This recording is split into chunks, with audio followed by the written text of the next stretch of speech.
Hello friends, hi అండి.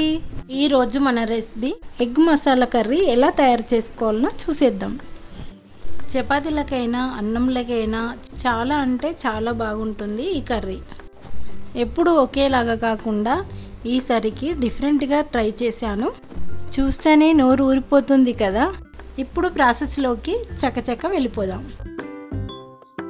ముందుగా ఎగ్స్ను ఉడకబెట్టేసుకోవాలి. ఇక్కడ నేను 7 ఎగ్స్ తీసుకున్నాను. ఈ ఉడకబెట్టిన ఎగ్స్ని దారంతో రౌండ్ షేప్లో కట్ చేసుకోవాలి. అన్ని ఎగ్స్ని ఇలా రౌండ్ షేప్ వచ్చేలాగా కట్ చేసుకోవాలి. ఇప్పుడు ఒక మిక్సీ జార్ తీసుకొని ఇందులో 2 కట్ చేసిన టమాటాలు వేసుకుంటున్నాను. 4-5 పచ్చిమిర్చి, కొంచెం కొత్తిమీర కూడా వేస్తున్నాను.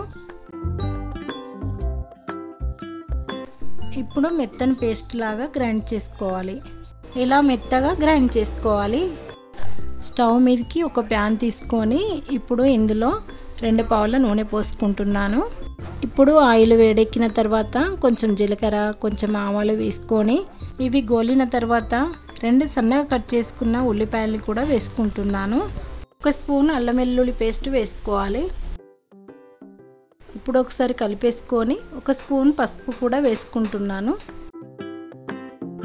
ఒక్కసారి ఈవెన్గా కలిపేసుకొని ముందుగా రెడీ చేసిన పేస్ట్ని ఇందులో వేసుకోవాలి. కలుపుకొని ఆయిల్లో మగ్గనివ్వాలి.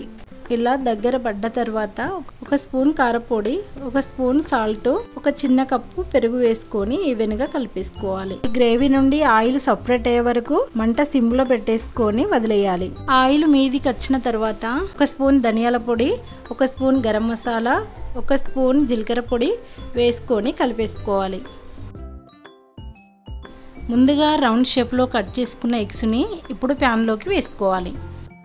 2 నిమిషాల తర్వాత ఇలా జాగ్రత్తగా తింపుతూ వేసుకోవాలి. కలిపేటప్పుడు జాగ్రత్తగా కలిపేసుకోవాలి. గ్రేవీ ఎక్కువ కావాలనుకుంటే 1 చిన్న గ్లాసు వాటర్ వేసుకొని ఉడికించుకోండి. ఈ కొత్తిమీర వేసుకున్న తర్వాత ఒక 2-3 నిమిషాలు ఉడికించుకుంటే సరిపోతుంది. ఎప్పుడైనా స్పెషల్గా చేసుకోవాలనుకుంటే ఈ ఎగ్ మసాలా కర్రీని ట్రై చేయండి. పిల్లలు అయినా పెద్దవాళ్ళైనా చాలా ఇష్టంగా తింటారు. చపాతీలకైనా అన్నంలకైనా చాలా అంటే చాలా బాగుంటుంది ఈ కర్రీ. ఎప్పుడు ఒకేలాగా కాకుండా ఇలా కూడా ట్రై చేయండి.